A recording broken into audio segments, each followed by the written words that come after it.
예, 제가 오늘 말씀드릴 것은 척추 질환의 영상학적 진단입니다.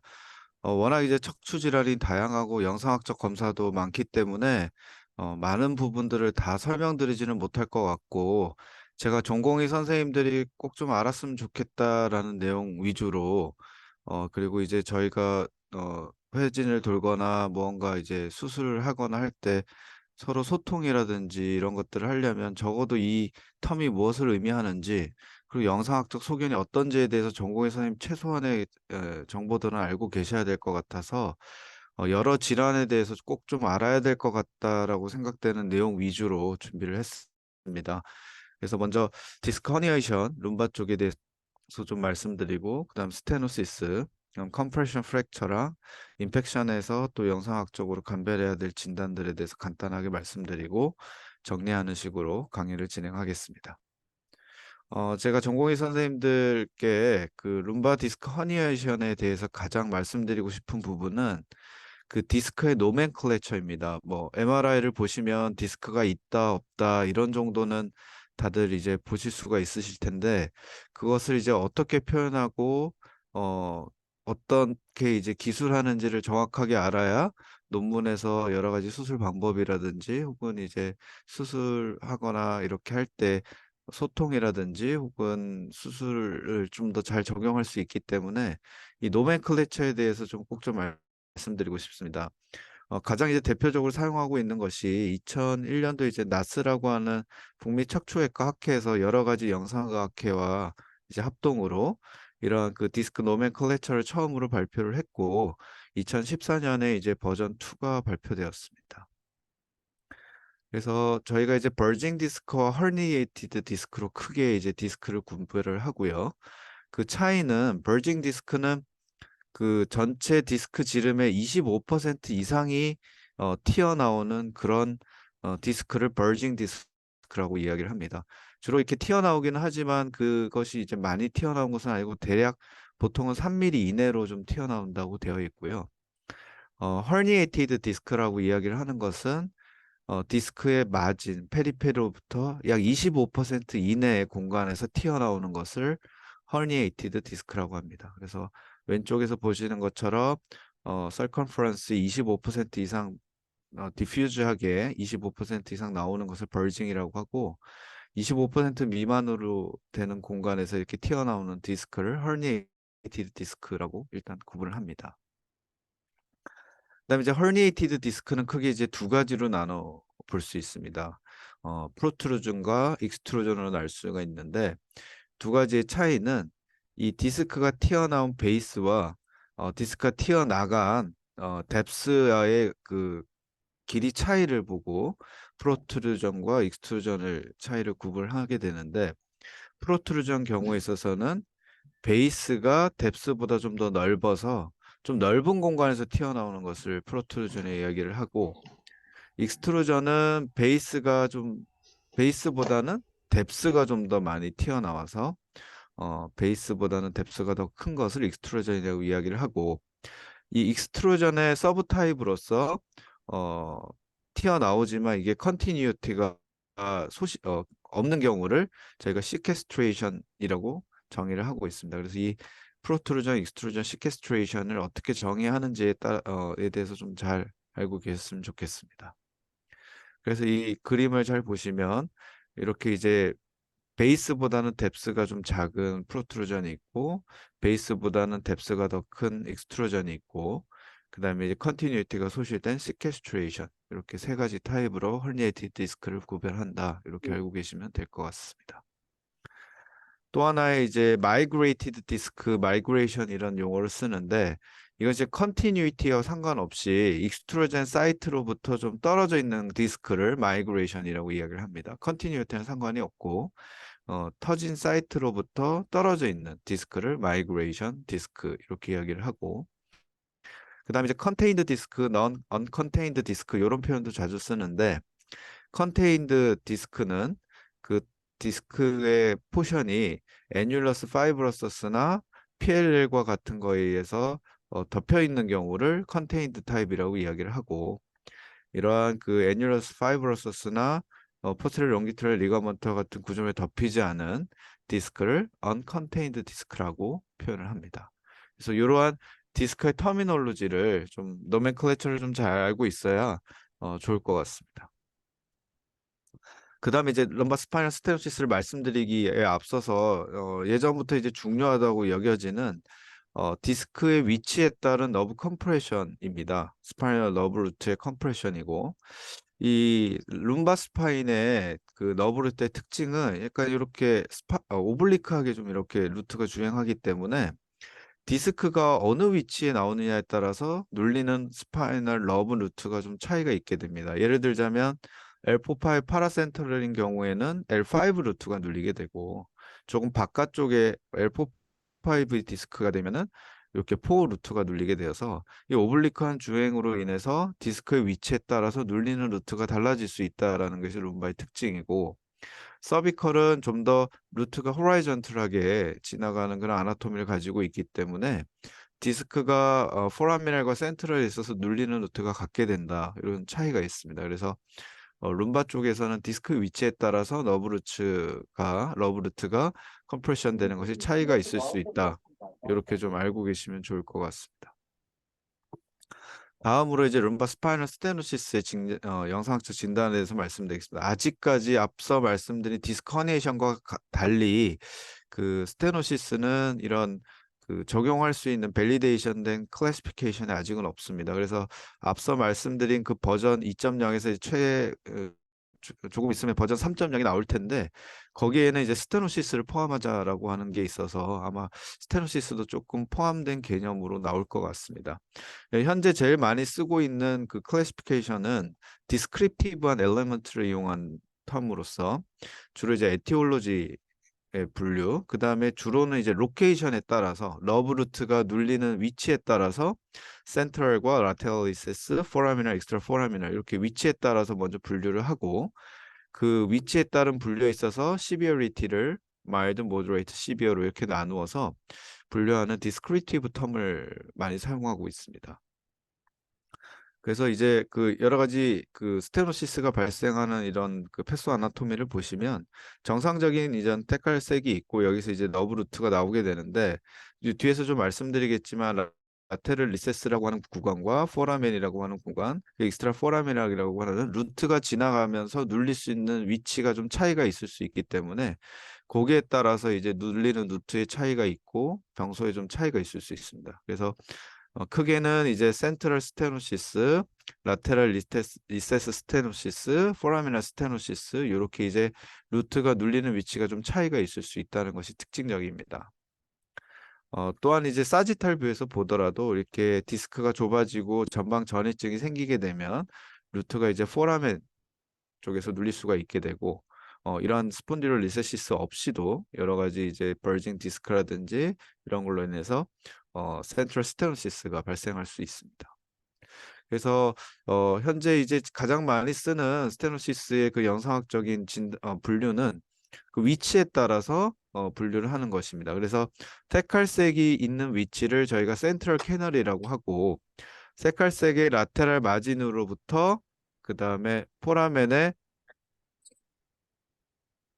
포라멘까지를 저희가 라테랄 리세스라고 얘기를 하고 포라멘 구간을 포라미널 존, 그 바깥쪽을 익스트라 포라미널 해서 이렇게 이제 위치에 따라서 분류를 하고 있습니다.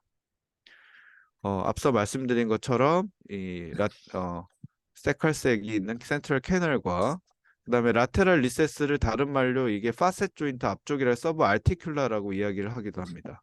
그리고 페디클 아래가 포라미널, 그 바깥쪽이 익스트라 포라미널이고 요것을 조금 이제 다른 개념으로 이제 라테랄 캐널을 엔터런스 존, 미드 존, 엑시트 존이라고 하는데 앞서 말씀드린 옆에 개념과 똑같은 개념입니다. 그래서 정리해서 보시면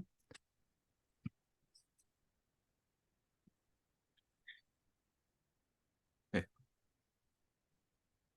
센트럴 캐널이 있고 그 다음에 세칼색 라테랄부터 페디클까지가 라테랄 리세스 서브 아티큘라 존이 되고 페디클이 포라미날 그 바깥쪽이 익스트라 포라미날로 정리할 수 있습니다. 각각의 이제 위치에 따라서 센트럴 스테노시스, 라테랄 리세스 스테노시스, 포라미널 스테노시스 그 이제 위치에 따른 각각의 이제 시비어리티를 나누는 분류가 좀 따로 있고요. 센트럴 스테노시스는 시자스라고 하는 사람이 어, 분이 2010년에 발표한 것을 많이 쓰고 있는데 이곳의 단점은 좀 복잡하다는 점입니다. A 타입을 좀 네 가지로 나눠져 있고, 그다음 B 타입, C 타입, D 타입이 있는데 A 타입은 일단 그 CSF가 듀랄색에 전부 다 있고 좀 분포에 따라서 분류가 되는 것이고요. B는 이제 A보다는 CSF가 적게 흐르지만 그 클리얼리하게 루틀릿이 분간이 되는 그런 것을 이야기하고 이제 C가 되면은 이런 그 루틀릿을 분류할 수 따로 이제 아이덴티파이가 할 수가 없는 상황이 되고 D가 되면은 이렇게 포스트럴 팻까지 에피듀럴 팻까지 없어지는 경우가 이제 D가 되게 됩니다. 어, 좀 더 간단한 분류도 있습니다. 그래서 요건 이제 우리나라에서 선생님께서 이제 제안하신 분류인데 CSF가 안테리어 마진이 있으면 이제 그레이드 제로 노말이고 안테리어 쪽이 이제 지나가지 않으면 그레이드 1 그다음에 루트릿이 분간이 되면은 그레이드 2 루트릿이 분간되지 않으면 3 이렇게 이제 좀 더 간단하게 하는 분류도 있습니다. 포라미널 스테노시스는 이제 페디클을 기준으로 페디클이 보이는 T1 사지털 뷰에서 이 루트를 감싸고 있는 에피듀랄 팻에 따라서 보통 이제 그 시비어리티를 나누고 이러한 그 팻에 그 어, 컴프레션이 전혀 없는 경우를 노말이라고 이야기를 하고 한쪽으로 이제 눌리는 경우를 마일드 스테노시스 그다음에 이제 어느 한쪽으로 완전히 이제 페리뉴럴 팻이 소실되면은 모더레이트, 모든 쪽에 있어서 팻이 소실되면은 시비어 이렇게 이제 구분을 하고 있습니다. 그래서 이제 팻을 잘 보기 위해서 포라미나 스테노시스는 페디클, 루트가 나가는 페디클 레벨에서 튀연뷰로 주로 본다는 것을 기억하시면 좋을 것 같습니다. 라테랄 리세스 스테노시스는 이제 진단은 있지만 사실 MRI상 명확하게 지금 사용되는 기준은 없는데 그래도 좀 많이 활용되고 있는 것이 가장 좁은 라테랄 리세스를 기준으로 해서 2mm 이하이거나 그다음에 세팔라드 페디클 컷에서 3mm 이내로 라테랄 리세스가 좁아져 있는 경우 그다음에 이제 그 베이스와 플로어에 이루는 라테랄 리세스 앵글이 30도 미만 이 파셋이 하이퍼트로피가 있거나 디스크 벌징이 있으면 각도가 줄어들게 되는데 이게 30도 미만인 경우에 라테랄 리세스로 진단하고 있습니다. 예, 그래서 이게 이제 퀴즈입니다. 그 제가 홈페이지에 올려놨던 문제이고요. 70세 여자고 라이트 레그 레디에이팅 페인과 위크니스 주소로 오셨던 환자입니다. 어, 아까 그 박일중 교수님께서 말씀해 주셔서 하승원 선생님 네, 교수님. 예, 지금 여기 MRI 컷에서 디스크가 어디쯤에 있는지 확실히 아시겠나요? 가 여기 엑스트라 포라미날 쪽으로 스캔스트레이 네, 된것 같습니다. 라이트. 네. 예, 그러니까 여기가 L1 바디니까 여기 L2 바디고 여기가 L3 바디가 됩니다. 그러면은 여기로 지나가는 루트는 몇 번 루트가 되나요? L3 루트입니다. L3.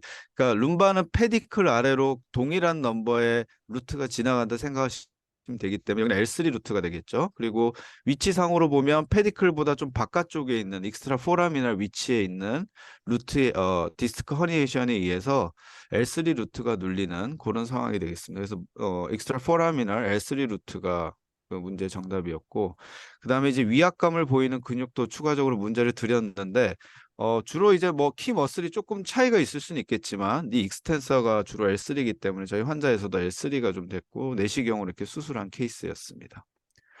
다음으로 이제 오스테오포로틱 컴프레션 프랙처에 대해서 말씀드리겠습니다.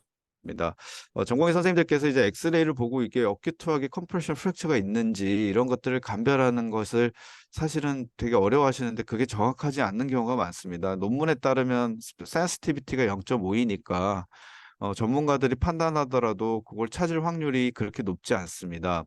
그나마 이제 눈여겨볼 수 있는 엑스레이 소견이 몇 가지 있어서 말씀드리면 CT에서도 마찬가지고 엑스레이에서 프랙처가 되면 그 엔드 플레이트 아래쪽으로 덴시티가 증가하게 됩니다. 그래서 인크리즈 서브 엔드 플레이트 덴시티가 증가한 경우에 있어서는 컴프레션 프랙처 어큐트 발생했다고 좀 생각해 볼 수 있고, 또한 엔드 플레이트 아래쪽에 이렇게 클레프트가 보이는 경우에 있어서도 어큐트한 프랙처를 좀 생각해 볼 수 있는 소견이 됩니다.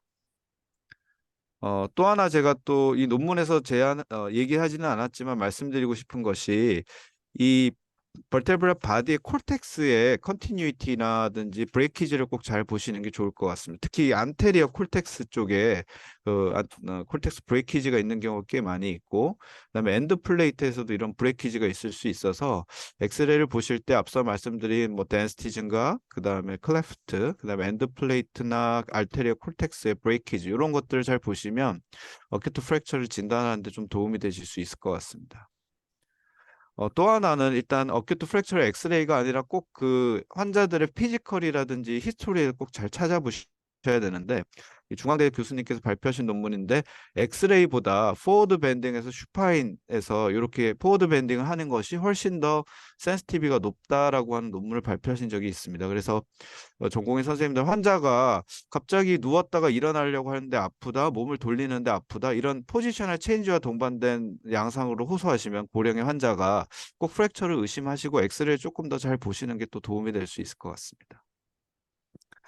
또 하나 이제 전공의 선생님들을 위해 팁을 드리면, 저희가 보통 내과 환자들이나 이런 환자들은 CT를 찍는 경우가 꽤 많이 있습니다. 그래서 이런 CT에서 콜티컬 브레이키지를 볼 수 있는 경우가 있기 때문에 체스트나 앱도멘 CT 찍으신 게 있는지를 보고 본 세팅으로 바꿔가지고 컴프레션 프랙처 같은 것들을 확인해 보셔도 도움이 될 수 있습니다. 또 하나 이제 중요한 포인트는 이제 이것이 컴프레션 프랙처가 있는 경우에 말리그넌트인지 혹은 비나인 오스테오포로틱 프랙처인지 감별하는 것이 좀 중요할 수 있습니다. 그래서 오스테오포로틱 프랙처, 비나인 프랙처 같은 경우에 있어서는 프랙처 라인이 보통 호라이전털하게 리니어하게 보이는 경우가 많습니다. 또한 포스테어 프래그먼트가 레트로 펄전돼 있으면 이거는 비나인 프랙처일 가능성이 높고요. 베큐um 클래프트나 플루이드 콜렉션이 있어도 이것은 양성 오스테오포로틱 프랙처일 가능성이 높은 소견입니다. 그래서 이런 소견들을 좀 기억해 두시면 좋겠고, 반대로 이제 말리그넌트한 프랙처인 경우에서 패솔로지컬 프랙처에 있어서는 T1에 있어서 여러 가지 헤마톨로직 디스오더라든지 말리그넌시에서 메로우가 바뀌는 경우가 많습니다. 침범되기 때문에 이러한 메로우의 로우 시그널, 바디 전체적으로 로우 시그널이 나타나거나 이네스가 있거나 에피두랄 매스가 있거나 혹은 페디클까지 인볼브먼트가 있는 경우에 있어서는 좀 더 말리그넌트, 메타스타시스의 패솔로지 프랙처를 좀 생각해 본 소견이 될 수 있으니까 차이점에 대해서 좀 잘 알아두시면 좋을 것 같습니다. 다음으로 말씀드릴 건 이제 스파이널 인펙션이고, 그중에서 이제 가장 중요한 포인트는 파이오제니까 튜버클러스 스폰딜라이티스를 감별하는 내용입니다. 그래서 주로는 이제 가장 큰 차이는 이것만 거의 알아두시면 된다고 말씀드릴 수 있는 것은, 파이오제닉은 디스크를 잘 침범하고 튜버클러스는 바디를 잘 침범합니다. 그것이 이제 확실히 감별하는 포인트고, 그래서 이게 좀 나온 지는 오래된 논문이지만 여러 가지 튜버클러스와 파이오제닉 스폰딜라이티스를 이제 모아서 이제 분석을 한 MRI를 바탕으로 한 논문인데, 보통 이제 튜버클러스는 바디를 침범하기 때문에 본 디스트럭션이 많은 경우가 많습니다. 그리고 디스크는 상대적으로 잘 보존이 되어 있고, 마진도 잘 좀 이렇게 나타나는 경우가 많고, 주로 이런 소견에 반해서 파이오제닉은 본 디스트럭션이 조금 덜한 반면에 디스크를 주로 침범해서 디스크 디스트럭션이 좀 심한 양상을 보이고, 아래서처럼. 그다음에 이제 디스크에 주로 앱세스가 나타나는 경우가 많습니다. 그리고 이네스를 하는 경우에서 호모지네스하게 이네스먼트가 나타나는 경우가 있어서, 주로는 결핵은 바디를 침범한다, 파이오제닉은 디스크를 주로 침범한다. 이거 물론 이제 더 심해지면 좀 분간이 힘든 경우도 있을 수 있지만, 주된 차이는 이런 경우를 좀 염두에 두시고 보면 좋을 것 같습니다. 이것도 이제 다른 논문에서 나온 것인데, 파이오제닉 같은 경우에 있어서는 인트라스파이널 앱세스와 같은 것이 드물고, TB는 좀 그런 것들이 많고요. 앱세스 월이 좀 두껍고 불규칙한 면에 반해서 TB는 좀 매끈하고 좀 진한 경우가 많고, 그다음에 디스크 앱세스가 주로 많은데 반해서 TB는 이제 바디 쪽에 인트라 오세우스 앱세스를 주로 형성하고, 바디를 인볼먼트 하는 것도 파이오제닉은 2레벨 이하인데 TB는 좀 많이 침범하는 경우가 있습니다. 그래서 아래 요 두 가지가 제일 중요한 포인트인데, 파이오제닉 스폰딜라이티스는 주로 이제 디스크를 디스트럭션하고, 상대적으로 보니 디스트럭션은 조금 빈번하지 않거나 좀 덜한 데 반해서 TV는 디스크 디스트럭션이 조금 마이너하고 본 디스트럭션이 심하다. 이 차이를 알아두시면 좋을 것 같습니다. 그래서 조영원 선생님,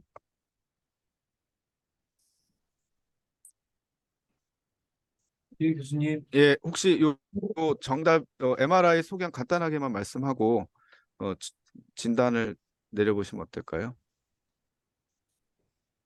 B12, L1 이 사이의 디스크에서 파이오제닉 디사이티스 소견이 보여서 1번 파이오제닉 스폰딜라이티스가 보였어요. 예, 주로 특징을 보시면 주로 인펙션이 디스크를 침범하고 있고 본은 이데마가 있긴 하지만 상대적으로 디스트럭션이 덜한 것을 알 수 있습니다. 주로 디스크를 침범하고 있고 이넨스를 한 앱세스도 주로는 디스크 앱세스에 월이 좀 두껍고 불규칙한 이런 양상들을 보이는 소견으로 파이오제닉 스폰딜라이티스가 조금 더 의심되는 소견이고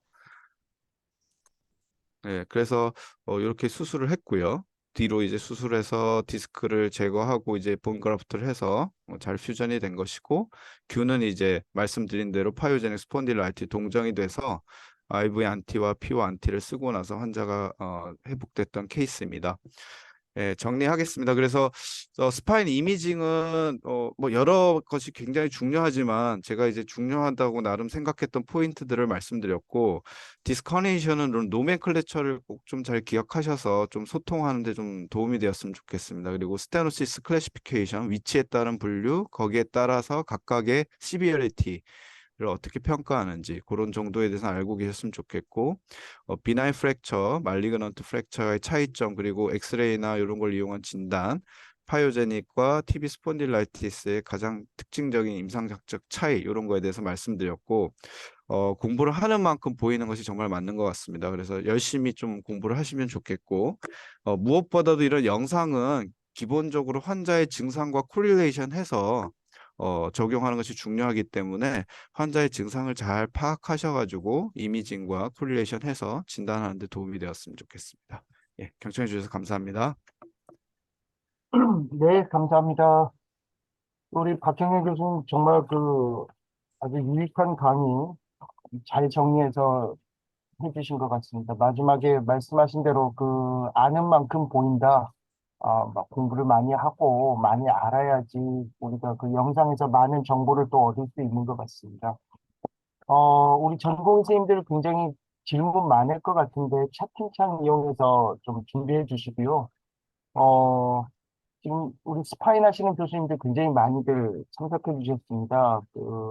그냥 제가 말씀드리면 신재혁 교수님, 김영률, 이준석, 그다음에 유지연 교수님, 김강원, 안준현 교수님 아침부터 수고 많으셨고요. 우리 박형일 교수님 강의하신 거에 대해서 좀 짤막하게 좀 요약해 주시거나 질문이나 코멘트 혹시 있으시면은 순서에 관계없이 좀 부탁드리겠습니다. 이준석입니다. 네네, 네, 이준석 제가 교수. 한 말씀 드리면 우리 박형일 교수가 이제 주로 럼바 스파인에 대해서 주로 많이 얘기를 하셨는데 C 스파인에서도 엑스레이나 CT, MRI에서 봐야 될 게 많아서 다음번에는 C 스파인 쪽도 한번 했으면 좋겠다는 생각이 드네요. 네, 감사합니다. 그 다음에 네, 또 파이오제닉하고 튜버클로시스 간별이 옛날에는 왕냐마였는데 요즘에는 좀 소홀히 하는 경향이 있는데 TB가 좀 줄어서요. TB균보다는 파이오제닉 균들이 훨씬 더 독하기 때문에 많이 파괴시키고 TB는 균이 좀 세기가 약하기 때문에 서서히 골을 파괴하기 때문에 디스크까지 안 가면서 스킵 리전이 있어요. ALL을 안 뚫고 나가기 때문에 AL을 타고 이렇게 위로 올라가기 때문에 멀티플한 스킵 레전도 있을 수 있고 그래서 그 감별을 잘 보시면 중요하기 때문에 그게 제일 오늘 강의하신 것 중에 그거가 제일 중요한 것 같아요. 네, 감사합니다. 항상 제일 왕냐마라고 해야 되나요? 굉장히 중요했던 내용인 것 같습니다. 그래서 우리 전공생들 다시 한번 좀 기억해 주셨으면 좋겠습니다. 혹시 김영률 교수님이나 우리 김강 교수님도 화면 좀 켜주실 수 있으면 켜주시고요. 어, 네, 신재혁입니다. 네, 네, 신지혁 교수님. 네, 박현열 교수님 뭐 정리해 주신 거 아주 저도 그 되게 그 잘 정리된 거 잘 들었습니다. 그리고 근데 우리가 보면은 MRI가 척추는 이제 진단에 있어서 MRI가 사실 기본적인 진단 이제 툴로 자리 잡고 있어서 어떻게 보면은 MRI로부터 이제 정밀 진단이 시작된다라고 볼 수 있어서 이 MRI 리딩 판독하는 게 중요한 것 같습니다. 그리고 이제 진료하다 보면은 그 인근 병원에서 그 MRI 들고 오는 경우도 많이 있고 이제 이 경우에는 이제 우리가 직접 판독해야 되는 이제 상황도 많이 있어서 특히 오늘 그 강의한 거 저기 중심으로 잘 리뷰해서 MRI는 전체적으로 우리가 판독할 수 있는 그 영역 그 능력을 갖출 수 있는 것이 좋을 것 같습니다. 잘 들었습니다.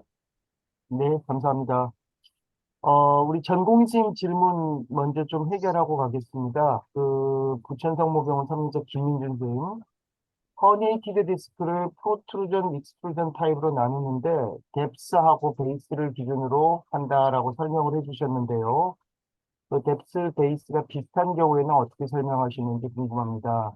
좀 구별이 좀 애매한 경우들이 좀 있을 수 있으니까 이때 정확하게 어떻게 구별을 하는 것이 좋은지 다시 한 번만 좀 말씀 부탁드리겠습니다. 예, 선생님께서, 예, 좋은 질문 감사드립니다. 선생님께서 지적하신 대로 이 분류를, 원칙은 그렇지만 딱 그게 이제 저기 프로트루전이냐 익스트루전이냐 구별을 하기 어려운 경우도 종종 있습니다. 디스크가 이제 베이스랑 말씀하신 대로 뎁스가 비슷한 경우도 있고, 앞서 저는 이제 주로 엑시알 컷만 보여드렸지만 이 엑시알 컷뿐만 아니라 사지탈 컷에서도 이 개념은 적용되는 개념입니다. 그래서 사지탈에서도 그것들 좀 보시고 이 디스크가 전체적으로 어떻게 럽처됐는지를 좀 엑시알 컷만 아니라 사지탈 컷에서도 좀 보시고 분류를 해보는 게 하나의 방법이실 수 있겠습니다. 예. 네, 감사합니다. 질문이 뭐야, 질문이? 질문이 뭐였죠? 질문이, 그러니까 허니에이티드 디스크를 프로트루전, 익스트루전으로 나눌 때 정확하게 구별이 좀 안 되고 애매모호할 때 어떻게 해야 되는지 확실한 기준이 있는지 이거를 물어본 것 같습니다. 익스트루전은 MRI 보면은 애뉴루스가 다 찢어져가지고 끝까지 나와 있잖아. 그게 익스트루전이지. 그래서 뉴클레스 폴퍼스수가 나와 있잖아. 프로트루전은 안 나와 있는 상태잖아. 정형외과 책 교과서를 읽어보면 프로트루전은 베이스, 튀어나와 있는 거에 반지름이 전체 디스크의 반지름보다 작고 애뉴루스가 완전히 다 토탈리 끊어지지 않은 상태에서 돌출되어 있는 거예요. 그 다음에 바디 림에 3mm 이내로 돌출되어 있는 건 돌출이라고 판단 안 하고 바디 림보다 3mm 이상 나와 있는 거를 돌출이라고 판단하고 그 교과서에 다 나와 있는 건데 MRI 보면 애뉴루스 찢어진 게 보이잖아. 책을 읽어봐, 책을. 응? 책을 읽어봐야 되겠네. 네, 알겠습니다. 음. 여기 우리 혹시 김영일 교수님 계십니까? 네. 네네. 예, 뭐 오늘 재밌게 잘 들었고요.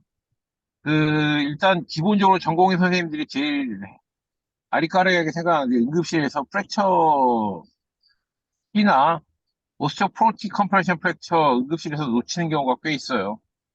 그래서 응급의학과 선생님들도 놓치고 우리 전공의 선생님들도 놓치고 해서 사실 지금 있는 클래시피케이션이나 분류 같은 거를 전부 다 믿을 수는 없고 워낙 시그널 타입이 워낙 늘어나다 보니까 다양한 형태들이 나오니까 모션 뷰를 조금 찍어서 모션이 있는지를 꼭 확인하시는 게 제일 중요할 것 같습니다. 네, 감사합니다. 우리 여의도 성모병원 이정환 선생님 왜 질문 안 하니? 어, 네, 혹시 다른 분들 이 강의에 대해서 오늘 굉장히 중요한 내용 많이들 해주신 것 같고 여러분들에게 많이 도움이 되지 않을까 싶기는 한데요. 혹시 마지막으로 좀 정리를 해주실 만한 분 계십니까? 유지연 선생님이 좀 어디 나가신 것 같습니다. 네, 좋습니다. 박형일 교수님, 예, 오늘 굉장히 수고 많으셨고요. 우리 전공 선생님들에게 마지막으로 딱 하나, 요것만은 꼭 알아두셨으면 좋겠다라고 하는 거 네, 하나만 좀 딱 정리를 해주시고 마무리하도록 하겠습니다. 네. 최근 들어서 이제 영상을 많이 찍다 보니까 저 역시도 그런 것 같고 영상에 너무 의존하려고 하는 경향이 있는 것 같습니다. 근데 제일 중요한 건 저희가 영상을 치료하는 게 아니고 환자를 치료하는 거니까 어떤 경우에 있어서 환자 심텀을 잘 체크해서 그것과 코릴레이션 되는 MRI 파인딩을 찾으려고 노력해 보는 것부터 시작인 것 같습니다. 그래서 제일 중요한 건 환자 피지컬 히스토리 증상을 일단 잘 체크하고 거기에 부합하는 스파인의 패솔로지가 있는지 찾는 것을 좀 연습을 하시다 보면은 영상과 환자를 다 잘 치료할 수 있는 방안이지 않을까 이런 생각이 들어서 말씀드렸습니다. 네, 감사합니다. 예. 어, 수고해주신 우리 박형현 교수님께 다시 한번 감사 말씀드리겠습니다. 다음 주에